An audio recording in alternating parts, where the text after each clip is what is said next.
جس میں انزا کی مسکراہٹ مزید گہری ہوئی اور پھر اپنے خیالات میں ڈنر کرنے لگی۔ وہ آسمان پر چمکتے ستارے دیکھنے میں اس قدر مگن تھا جیسے اس سے زیادہ دلچسپ کام اس دنیا میں ہو ہی نہ۔ یہ ستارے بھی کتنے راز خود میں سمیٹ رکھتے ہیں، اور یہ مٹی نہ جانے کیا کچھ دفن ہے اس میں۔ وہ اپنی بھاری آواز میں بولا، میرے آقا، کیا کوئی بات ہے جس پہ آپ پریشان ہیں؟ تم اب ایک آزاد شخص ہو، میں تمہارا مالک نہیں، میں ہمیشہ ہی آپ کا غلام رہوں گا۔ بہروز خاموشی اختیار کرتا پھر سے ستاروں کو دیکھنے لگا۔ آج آسمان کتنا صاف ہے۔ اس کی بات پہ سیاہ فام شخص نے بھی سر بلند کر کے دیکھا۔ کالی رات میں ستاروں سے جگمگاتا ہوا آسمان بے حد حسین لگ رہا تھا۔ اچانک ان کے عقب سے کسی کے چلانے کی آواز سنائی دی، چھوڑ دو مجھے، کیا چاہیے؟ جانے دو مجھے، پلیز جانے دو مجھے۔ بہروز اس آواز کو سنتا ہوا استحضائیہ مسکرا دیا، اپنی زبان لب پہ پھیرتے ہوئے اسے ترک کیا تھا اور پلٹتا ہوا اندر داخل ہوا۔ کچھ دیر بعد ایک دل خراش چیخ کے بعد وہاں مکمل خاموشی چھا گئی تھی۔ اس کا سانس بری طرح پھول رہا تھا۔ وہ اس کی سانسیں اپنے چہرے پہ اپنی گردن پر محسوس کر سکتی تھی۔ انزا نے بے خودی میں اپنا ہاتھ بڑھا کر اسے چھوا۔ وہ اس کے ہاتھ کی جانب چہرہ گھماتا اس کی کلائی کو چومنے لگا، پھر اس کی کلائی، پھر اس کی ہتھیلی۔ گہری کالی آنکھیں ایک بار پھر اس پہ مرکوز تھی۔ شش، وہ اس کے لبوں کو نرمی سے چھوتا ہوا بولا اور پھر اس پہ مزید جھکنے لگا۔ انزا کی پیشانی اس خنقی میں بھی پسینے سے تر تھی۔ اس کے حلق سے آواز برآمد ہونے لگی، سانس لینا مشکل ہو رہا تھا۔ کالی آنکھیں ایک دم سرخ آنکھوں میں بدلی تھیں اور جیسے وہ اس پہ حملہ آور ہوا۔ انزا چیختے ہوئے بیڈ پر بیٹھی، سائیڈ ٹیبل چلایا، لیکن وہاں پہ وہ اکیلی تھی۔ وہ ہاتھ کی پشت سے اپنے چہرے پہ موجود پسینہ صاف کرنے لگی۔ وہ خواب دیکھ رہی تھی۔ سانس جب آہستہ آہستہ معمول پہ آنے لگی، تیزی سے ہلتے ہوئے پردے نے انزا کو اپنی جانب متوجہ کیا۔ وہ کھڑی ہوتی ہوئی ٹیرس کی جانب بڑھنے لگی جس کا دروازہ اس نے کھلا چھوڑا ہوا تھا۔ تازہ ہوا میں گہرے سانس لیتی وہ اپنے خواب کے بارے میں سوچنے لگی۔ کون تھا وہ شخص؟ وہ ذہن پہ زور دیتی لیکن اس کا چہرہ دکھائی نہ دیتا۔ سر میں اچانک درد ہونے لگا تو اس نے یہ سلسلہ منتقل کیا۔ رات کے مختلف جانوروں کی آوازیں یہاں تک سنائی دے رہی تھی۔ وہ ابھی تک سمجھ نہیں پائی تھی کہ کبیر صاحب نے شہر کی ایسے جگہ رہائش اختیار کیوں کی جو شہر سے اتنی مسافت پہ ہو۔ وہ روز 1.5 گھنٹے کا سفر طے کر کے آفس جاتے تھے اور اسی طرح رات میں واپس آتے تھے۔ انزا پلٹنے لگی جب کسی کی نظریں خود پر محسوس کی۔ اندھیرے میں نہ جانے کسے تلاش کرنے لگی۔ جب یہ کیفیت بڑھنے لگی تو جانوروں اور الو کی آواز بھی ایک دم سے تھم گئی تھی، جیسے وہ کوئی خطرہ بھاپ کر وہاں سے فرار ہو چکے ہو۔ وہ اپنی نظریں تیزی سے ادھر ادھر گھماتی پیچھے کی جانب چل پڑی۔ چلتے چلتے جب وہ کمرے کے اندر داخل ہوئی تو اس نے تیزی سے دروازہ بند کیا تھا اور پھر سے لاک کرنے لگی۔ وہ پردہ ہٹا کر کھڑکی سے باہر کا منظر دیکھ رہی تھی، لیکن جب وہی اندھیرا اور ہوا کی تیزی سے ہلتے ہوئے درخت دکھائی دیے تو کچھ دیر بعد آ کر بیڈ پر گر گئی۔ اگلے چند لمحات میں وہ پھر سے نیند کی گہری وادی میں چلی گئی۔ جیسے ہی ان کی کار بہروز عزیز کے رہائش گاہ کے سامنے رکی، وہ سب حیرانگی سے اس جگہ کو دیکھنے لگے۔ اس قدر با اثر شخص کی رہائش گاہ کچھ ایسی ہوگی، یہ تو کوئی سوچ بھی نہیں سکتا تھا۔ وہ عمارت کسی اجاڑ حویلی کی تصویر پیش کرتی تھی۔ درختوں کے پتے ہوا کی دھن پہ ادھر ادھر سے ناچتے پھرتے۔ آپ سب کو خوش آمدید، میرے ساتھ چلیے، وہ آپ کا انتظار کر رہے ہیں۔ وہی سیاہ فام شخص اس کبیر صاحب سے مخاطب ہوا اور پھر داخلی دروازے کی جانب بڑھ گیا۔ دروازے کے سامنے کچھ فاصلے پہ ایک خوبصورت فوارہ تھا جو نہ جانے کب سے بند پڑا تھا اور اس کے گرد کائی جمی ہوئی تھی۔ انزا اس جگہ کو دلچسپی سے دیکھتی ہوئی ان سب کی تقلید میں آگے بڑھنے لگی۔ اندرونی منظر بیرونی منظر سے ایک دم مختلف تھا۔ روشنی سے ہر جگہ جگمگا رہی تھی۔ مہنگے فانوس اس جگہ کو مزید 4 چاند لگا رہے تھے۔ ہر موجود تمام پارے اپنے فنکار کی قابلیت کے گیت گاتے تھے۔ دیکھنے پہ یوں محسوس ہوتا جیسے وہ کسی الگ ہی دنیا میں داخل ہو چکے ہوں۔ ان سب کے ساتھ کبیر صاحب بھی خاصا متاثر دکھائی دیتے تھے۔ سلیحہ اور بشریٰ بیگم نہ جانے آنکھوں ہی آنکھوں میں کیا باتیں کر رہے تھے۔ مرحبا، بہروز نے کبیر صاحب سے مصافحہ کرتے ہوئے بولا۔ اس کی آواز سنتے ہی انزا کی سانسیں بے ترتیب ہونے لگیں۔ مقابل نے بھی جیسے اس کی سانسوں اور بڑھتی دھڑکن کو فوراً محسوس کیا تھا اور اس کی جانب دیکھنے لگا۔ مسٹر بہروز، کیسے ہیں آپ؟ آپ سے مل کر بے انتہا خوشی ہوئی، اور آپ کی مہمان بن کر تو اس سے بھی زیادہ۔ سلیحہ اس کے سامنے آتے ہوئے پلکیں ایک ادا سے گراتی ہوئی اپنی بال کان کے پیچھے اڑستی ہوئی بولی، مجھے بھی۔ وہ اپنی نظریں انزا پہ گاڑے ہوئے مخاطب ہوا، جس پہ کچھ لمحات کے لیے اس کی سانسیں اٹکی تھی۔ جیسے ہی اس نے اپنی نظروں کا زاویہ بدلا، انزا گہرا سانس لیتی اپنے ہونٹوں کو زبان سے تر کرنے لگی۔ مجھے امید ہے آپ کو یہاں آنے میں زیادہ مسئلہ نہیں ہوا ہوگا۔ ارے نہیں نہیں، بالکل بھی نہیں، کبیر صاحب نے مسکرا کر کہا، جس پر وہ بہروز ڈائننگ روم کی جانب بڑھنے لگا۔ کمرے کے وسط میں چھت پہ لٹکتے فانوس کے ایک دم نیچے خوبصورت ڈائننگ ٹیبل سجایا گیا تھا۔ مختلف پکوان تیار کر کے اس پہ سجائے گئے تھے، جس سے اٹھتی خوشبو انزا کے تو منہ میں پانی لے آئی تھی۔ ڈائننگ روم کی تزئین و آرائش بڑھانے کے لیے دیواروں پہ سجاوٹی موم بتیاں جلائی گئی تھی۔ ویسے آپ کا گھر تو بہت خوبصورت ہے، بشریٰ بیگم ہر چیز کو دیکھتی ہوئی مخمور لہجے میں بولی، جس پر پر اصرار سا مسکرایا۔ میرے تجسس کو معاف کیجیے گا، لیکن یہاں کوئی دکھ نہیں رہا۔ کیا آپ اکیلے رہتے ہیں؟ بشریٰ بیگم نے موقع دیکھتے ہی سوال کیا۔ اگر آپ کا مقصد یہ تھا کہ میں شادی شدہ ہوں یا نہیں، تو نہیں، میں شادی شدہ نہیں اور اکیلا ہی رہتا ہوں۔ اپنی پرائیویسی پسند ہے، اس لیے ملازمین کو میرے پرائیویٹ کوارٹر میں آنے کی اجازت نہیں ہے۔ جو کہ آپ کو مدعو کیا تھا تو وہ سب تیار کر کے اب تک واپس جا چکے ہیں۔ وہ کھانے کی میز کی جانب اشارہ کرتا ہوا کہنے لگا۔ بشریٰ بیگم نے سلیحہ کی جانب دیکھ کر آنکھیں مٹکائی تھی، جبکہ اس کی مسکراہٹ مزید گہری ہو گئی تھی۔ شاید وہ دیکھ نہیں رہی تھی، یا انزا کی جانب اس کی توجہ دیکھ کر بھی اس سے شکست تسلیم نہیں کرنا چاہتی تھی۔ کہا وہ آج کے دن کے لیے اپنے بہترین لباس میں ملبوس تھی۔ 2 گھنٹے آئینے کے سامنے کھڑے رہ کر اس نے تیاری مکمل کی تھی، اور انزا ہمیشہ کی طرح گہرے نیلے رنگ کی شرٹ اور بلیک پینٹ میں ملبوس براؤن کلر کی لیدر جیکٹ پہنے ہوئے تھی۔ جیولری کے نام پہ بھی گلے میں اپنی ماں کا پینڈنٹ لٹک رہا تھا۔ کبیر صاحب نے ہاتھ کھانے کی پلیٹ کی جانب بڑھایا تو وہ سب بھی باری باری اپنی پلیٹوں میں مختلف چیزیں انڈیلنے لگے۔ انزا تو وہاں موجود ہر ایک چیز کو چکھنا چاہتی تھی، اس لیے 1 یا 2 چمچ ہی پلیٹ میں ڈالنے لگی۔ کسی بھی قسم کی تکلف کی ضرورت نہیں، وہ سرسری سے انداز میں بولنے لگا۔ انزا اس کی جانب دیکھتے ہوئے مسکرا دی، جبکہ وہ اور کبیر صاحب آپس میں کسی ڈیل کے بارے میں گفتگو کر رہے تھے۔ 2 گھنٹے بعد جب وہ روانگی کے لیے اٹھے تو معلوم ہوا کہ بارش نے بری طرح سے کچے راستے کو چھوٹے دلدل میں تبدیل کر دیا ہے۔ آپ آج شب یہاں رک سکتے ہیں، کل صبح ہی واپسی کے لیے روانہ ہو جائیے گا۔ بہروز کے مشورے پر پہلے کبیر صاحب کچھ دیر سوچتے رہے۔ جب بشریٰ بیگم ان سے مخاطب ہوئی، رک جاتے ہیں، ایسے میں گاڑی پھنس گئی تو ہم وہیں اٹکے رہ جائیں گے۔ جبکہ سلیحہ بہروز کے قریب ہوتے اسے چمکتی نظروں سے دیکھتی نہ جانے کیا بات کرنے لگی۔ انزا ان دونوں کو بمشکل نظر انداز کرتی ایک مجسمے کے قریب بڑھنے لگی۔ عجیب ہی مجسمہ تھا وہ، نہ انسان نہ جانور۔ میانمار، بہروز کی بلند آواز پر وہ سیاہ فام فوراً وہاں حاضر ہوا، جیسے وہ یہیں کسی دروازے کے عقب میں پکارے جانے کا انتظار کر رہا ہو۔ ہمارے مہمانوں کو ان کے کمرے دکھائے جائیں، مجھے امید ہے آپ یہاں پرسکون رہیں گے، وہ پر اصرار لہجے میں کہتا ہوا ایک کمرے کی جانب بڑھ گیا۔ شاید وہ اس کا کمرہ تھا، جبکہ وہ سیاہ فام سب کو اپنی پیروی کرنے کا کہنے لگا۔ ان سب کو اوپری منزل پہ لے جایا گیا۔ ہر کمرہ ایک سے بڑھ کر ایک اور عالیشان طریقے سے سجایا گیا تھا۔ کبیر صاحب اور بشریٰ بیگم کو ان کا کمرہ دکھا کر وہ سلیحہ اور انزا کے ساتھ آگے بڑھا۔ ان میں سے بہروز صاحب کا کمرہ کون سا ہے؟ سلیحہ دلچسپی سے پوچھنے لگی۔ کوئی بھی نہیں، اس شخص نے مختصر جواب دیا۔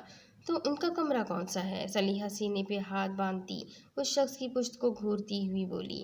سلیحہ دلچسپی سے پوچھنے لگی۔ کوئی بھی نہیں، اس شخص نے پھر سے جواب دیا۔ تو ان کا کمرہ کون سا ہے؟ سلیحہ سینے پہ ہاتھ باندھ کر اب غصے سے پوچھتی اس کی پشت کو گھور رہی تھی۔ یہ آپ کا کمرہ ہے، آپ کی رات خیریت سے گزرے، وہ ہاتھ کے اشارے سے سلیحہ کو اس کا کمرہ دکھاتے ہوئے بولا، لیکن وہ وہیں کھڑی اس کے جواب کی منتظر رہی۔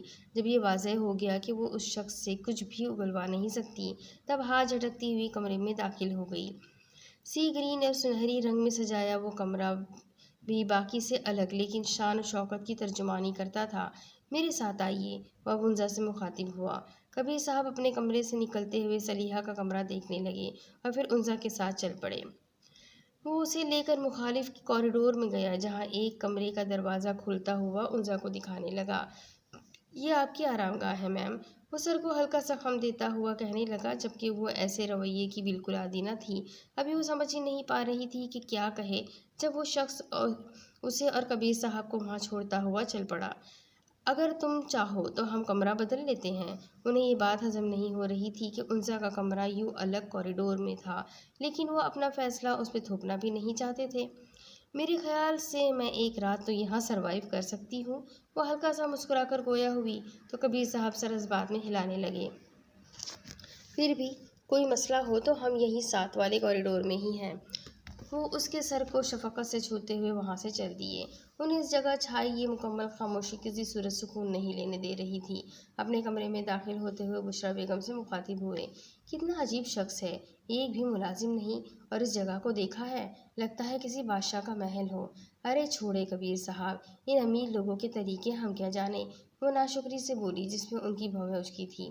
خیر بیگم، پیسے کی کوئی کمی تو تمہارے پاس بھی نہیں، عالیشان بنگلہ ہے لیکن اس کی حفاظت کے لیے اتنے ہی لوگ بھی موجود ہیں۔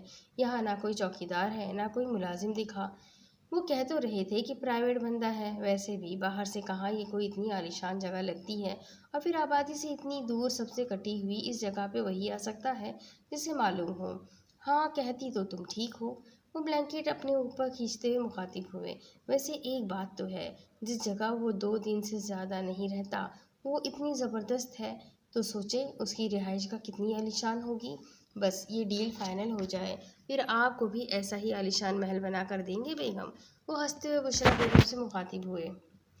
اب یہ بات تو رہنے ہی دیں، آپ اگر اتنی ہی میری فکر ہوتی تو اس عمر میں یہ جو انزا نام کا دکھ آپ نے مجھے دیا ہے وہ نہ دیتے۔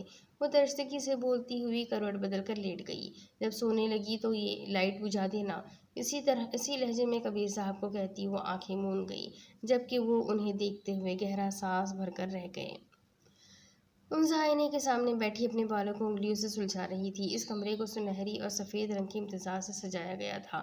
وہ بالوں کو ایک جھٹکے سے اپنی کمر پر پھیلا کر کھڑے ہوتے ہوئے اب سہولت سے اس جگہ کا جائزہ لینے لگی۔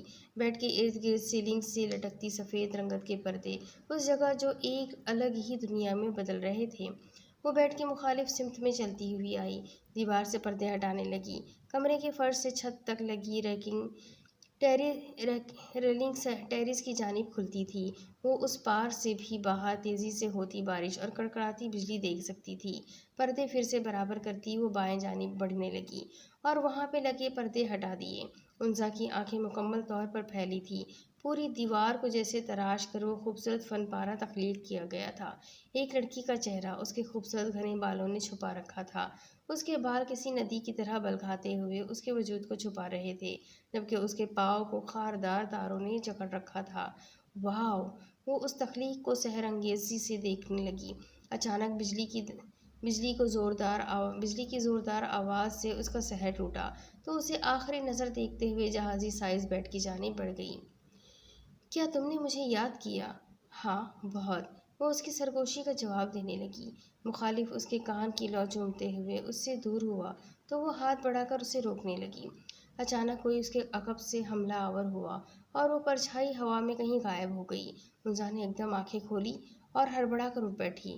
گزشتہ راتوں کی طرح آج بھی اسے عجیب و غریب خواب ستا رہے تھے۔ وہ کبھی بھی اس کا چہرہ نہیں دیکھ پاتی تھی۔